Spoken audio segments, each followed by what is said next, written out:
Assalamualaikum warahmatullahi wabarakatuh. Sebelumnya perkenalkan, nama saya Novia Ramadhani dari kelas B20 dengan NIM 20804241 dari Fakultas Ekonomi Universitas Negeri Yogyakarta.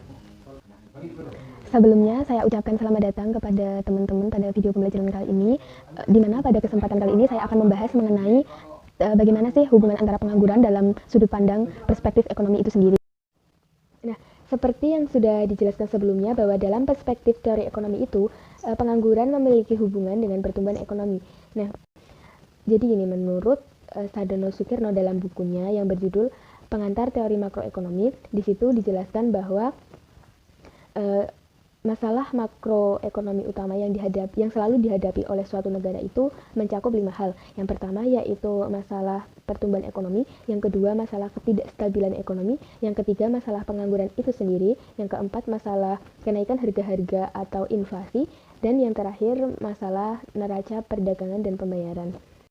Apa sih sebenarnya pengangguran itu? Nah, pengangguran adalah suatu keadaan di mana orang itu sudah masuk ke dalam usia angkatan kerja dan sedang mencari pekerjaan, tetapi orang itu belum memperolehnya. Nah, namun dalam hal ini, keadaan di mana seseorang itu tidak bekerja dan ia tidak secara aktif mencari pekerjaan, maka orang tersebut tidak dapat dikatakan sebagai pengangguran, misalnya seperti ibu rumah tangga. Nah, setelah kita mengetahui apa sih itu pengangguran, maka apa sih sebab dapat terjadinya pengangguran itu? Pada kali ini kita akan membahas apa sih yang dapat mendorong terjadinya suatu pengangguran itu. Yang pertama yaitu suatu keadaan di mana seseorang itu memilih untuk tidak bekerja karena ingin memperoleh pekerjaan lain yang lebih baik. Kemudian yang kedua, kebanyakan dari perusahaan sekarang ini menggunakan peralatan modern sehingga perusahaan itu lebih banyak melakukan pengurangan tenaga kerja. Nah, kemudian apa sih sebab terjadinya pengangguran yang ketiga, yaitu terkait dengan ketidakstabilan antara keterampilan pekerja yang sebenarnya dengan keterampilan pekerja yang dibutuhkan oleh perusahaan, sehingga pekerja tidak dapat melamar kerja pada perusahaan tersebut karena keterampilan yang ia miliki tidak sesuai dengan perusahaan tersebut.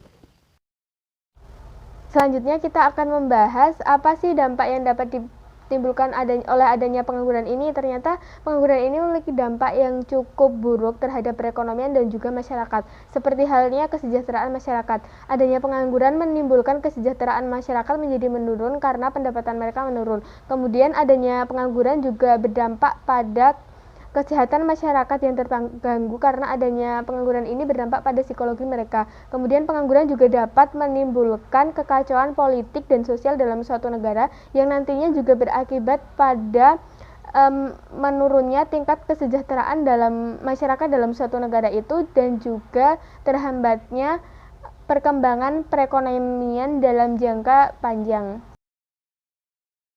Teori yang pertama yaitu teori pengangguran menurut Klasik. Klasik berpandangan bahwa pengangguran itu dapat dicegah melalui adanya sisi penawaran dan juga mekanisme harga pasar bebas. Diharapkan supaya menciptakan permintaan yang nantinya dapat menutup semua penawaran. Nah, ketika dalam suatu perekonomian itu terjadi kelebihan penawaran, maka tentunya upah kerja akan turun dan perusahaan dalam melakukan produksi juga akan menurun.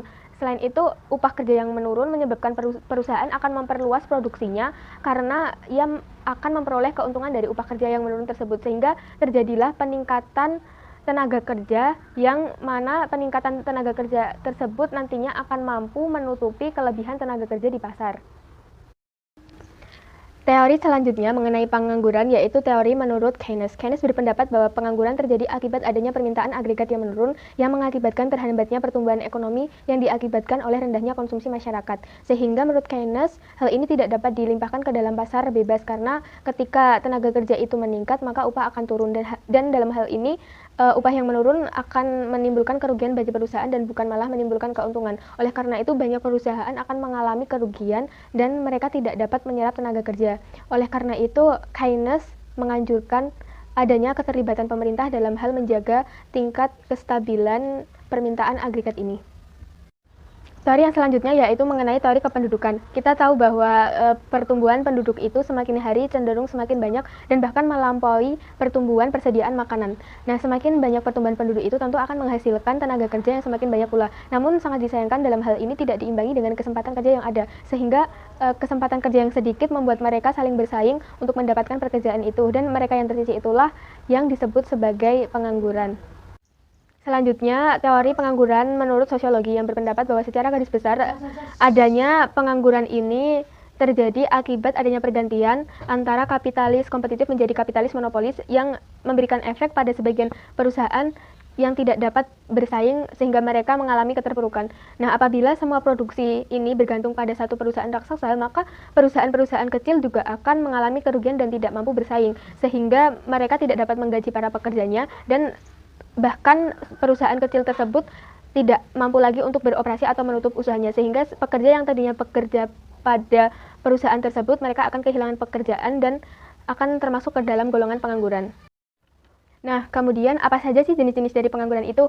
Pengangguran itu memiliki beberapa jenis. Yang pertama yaitu pengangguran normal, yang kedua pengangguran siklikal, yang ketiga pengangguran struktural, dan yang terakhir pengangguran teknologi. Pengangguran normal ini terjadi apabila jumlah pengangguran itu sebanyak 2 atau 3% dari semua tenaga kerja yang ada dalam suatu negara. Keseluruhan tenaga kerja yang ada dalam suatu negara, sehingga pengangguran itu dikatakan sebagai pengangguran normal. Nah, dalam hal ini pengangguran tersebut bukan karena tidak memperoleh kerja, tetapi mereka menganggur karena ingin mencari pekerjaan yang lebih baik. Kemudian yang kedua ada pengangguran siklikal. Pengangguran ini disebabkan karena adanya penurunan permintaan agregat secara drastis sehingga mengakibatkan perusahaan-perusahaan melakukan pengurangan terhadap tenaga kerja. Kemudian yang ketiga ada pengangguran struktural, di mana pengangguran ini disebabkan oleh adanya perubahan kegiatan struktur dalam ekonomi. Dan yang terakhir yaitu pengangguran teknologi, di mana pengangguran ini disebabkan karena ada perubahan teknologi yang semakin canggih. Pengangguran berdasarkan cirinya ada 4, yaitu pengangguran terbuka, di mana pengangguran ini diakibatkan karena jumlah lowongan kerja lebih sedikit daripada penambahan tenaga kerja. Kemudian ada pengangguran tersembunyi, di mana seperti yang kita tahu dalam suatu kegiatan ekonomi itu terdapat pengangguran yang seharusnya terdapat pengangguran dalam hal ini kelebihan karena dirasa pekerjaan itu sebenarnya cukup dilakukan satu atau beberapa orang saja. Nah, kemudian yang ketiga ada pengangguran musiman. Pengangguran ini dapat kita lihat seperti petani yang hanya bekerja ketika musim panen atau musim menanam, dan juga nelayan dan lain-lain. Kemudian ada pengangguran yang bersifat menganggur. Hal ini misalnya ketika seseorang itu berpindah dari desa ke kota, tentunya orang itu tidak akan dengan mudah langsung mendapatkan pekerjaan. Nah, pada kali ini saya akan menjelaskan secara singkat saja mengenai apa saja sih teori dari pertumbuhan ekonomi itu sendiri. Nah, teori dari pertumbuhan ekonomi itu yang pertama menurut teori Adam Smith, di mana beliau berpendapat bahwa pertumbuhan ekonomi itu terdapat beberapa faktor yang memiliki peranan penting. Salah satunya yaitu terkait dengan sistem pasar bebas, kemudian yang kedua terkait dengan adanya perluasan pasar, adanya spesialisasi dan kemajuan teknologi. Kemudian teori yang kedua menurut Malthus dan Ricardo, di mana mereka berpendapat bahwa proses pertumbuhan ekonomi pada akhirnya akan kembali ke dalam tingkat subsisten. Hal ini karena pertambahan penduduk yang terus berlaku tanpa diikuti oleh pertambahan sumber daya yang lain akan menyebabkan kemakmuran masyarakat mundur kembali ke tingkat subsisten. Nah, teori yang ketiga yaitu teori menurut Sumter, di mana teori ini berpendapat bahwa pertumbuhan ekonomi itu tidak akan terjadi secara terus-menerus, tetapi mengalami keadaan di mana perekonomian itu akan mengalami kemajuan dan kemunduran. Kemudian yang terakhir yaitu teori menurut Harold-Domar, di mana teori ini memperkuat atau melengkapi analisis dari Keynes mengenai penentuan tingkat kegiatan ekonomi, di mana beliau menyimpulkan bahwa agar seluruh barang modal yang tersedia digunakan sepenuhnya, permintaan agregat haruslah bertambah sebanyak kenaikan kapasitas barang-barang modal yang terwujud sebagai akibat dari investasi di masa lalu. Kemudian, apa sih hubungan pertumbuhan ekonomi itu dengan pengangguran? Nah, di sini dijelaskan bahwa menurut Okun dijelaskan bahwa hubungan antara pertumbuhan ekonomi dengan pengangguran dapat dijelaskan dengan hukum Okun ini, di mana penambahan 1 poin pengangguran akan mengurangi GDP sebesar 2%. Ini berarti terdapat pengaruh yang negatif antara pertumbuhan ekonomi dengan pengangguran dan juga sebaliknya pengangguran terhadap pertumbuhan ekonomi. Nah, penurunan pengangguran memperlihatkan ketidakmerataan. Hal ini mengakibatkan konsekuensi distribusional. Pengangguran berhubungan dengan ketersediaan lapangan pekerjaan, ketersediaan lapangan kerja berhubungan dengan investasi, sedangkan investasi didapat dari akumulasi tabungan.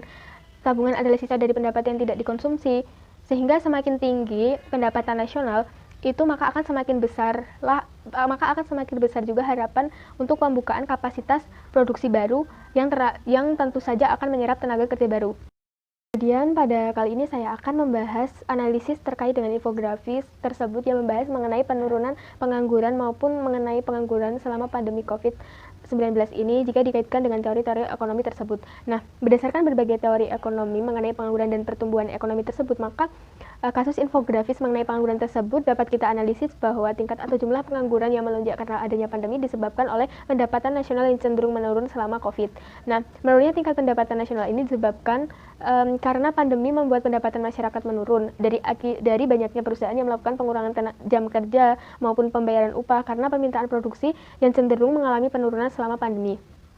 Bahkan ada beberapa perusahaan yang sampai melakukan PHK karena sudah tidak mampu memberikan gaji kepada karyawannya akibat pendapatan dan permintaan produksi barang dan jasa kepada perusahaan yang juga cenderung mengalami penurunan akibat adanya penutupan sektor dari berbagai ekonomi. Nah, sehingga jika dikaitkan dengan infografis tersebut yang menunjukkan terjadinya penurunan pengangguran pada Februari 2021 jika dibandingkan dengan Agustus 2020, maka dapat kita ambil kesimpulan bahwa pertumbuhan ekonomi dan pendapatan nasional pada periode selama Agustus sampai dengan 2021 ini mengalami perubahan yang cukup membaik atau bisa dikatakan mengalami perkembangan yang cenderung membaik.